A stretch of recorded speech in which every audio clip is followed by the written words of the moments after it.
1997, Apple was just 90 days away from bankruptcy. Not struggling, not slowing down, but nearly dead. This was not a small startup. This was Apple. Today, Apple is one of the most powerful companies on earth. But before that success, Apple failed, repeatedly, publicly, and dangerously.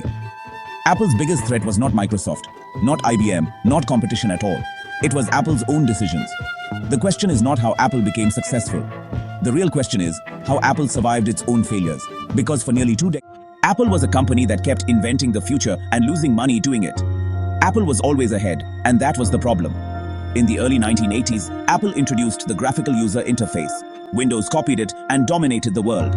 Apple built elegant personal computers, but priced them so high, only a few could buy them. Apple had brilliant engineers, but no clear strategy. This created a mystery. How does a company that leads innovation constantly lose market control? Inside Apple, there was chaos. Teams competed instead of collaborating. Products overlapped instead of complementing. Leadership changed direction every few years. Apple's first major failure began with success. The Apple II made Apple famous. Money poured in. Confidence turned into arrogance. Then came the Macintosh. It was revolutionary, beautiful, user-friendly, but also expensive, underpowered, and incompatible with most software. Jobs believed great products would sell themselves. The market disagreed. Sales slowed. Costs exploded.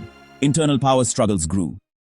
By 1985, Apple made an unthinkable decision. They fired Steve Jobs. Without its visionary founder, Apple lost its identity. Throughout the late 1980s and early 1990s, Apple released too many products, too many models, too many confusing choices. No focus, no clarity, no ecosystem. While Microsoft simplified computing, Apple complicated it. Apple did not fail because it lacked innovation. Apple failed because it lacked focus. By 1996, Apple was bleeding money. Market share was collapsing. Developers were leaving. Then something unexpected happened. Apple bought a small, struggling company called Next, and with it, Steve Jobs returned. But this time, he was different. Jobs did not start with new products. He started by cutting. He killed 70% of Apple's product lineup. He simplified everything into 4 categories: consumer and professional, desktop and portable. No distractions, no confusion. Then he made one radical strategic decision. Apple would stop trying to be everything and start building an ecosystem.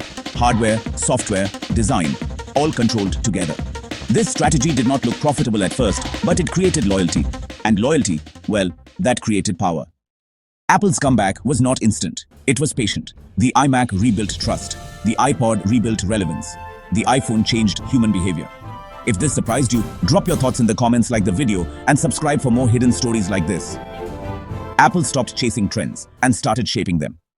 Here is the real lesson. Apple's early failures were necessary because failure exposed what success was hiding. Innovation without strategy is chaos. Vision without discipline is fragile. Growth without focus is dangerous. Apple did not win because it was first. Apple won because it learned. The companies that survive are not the smartest. They are the ones that adapt. So here is the question for you. Where are you over-innovating and under-focusing?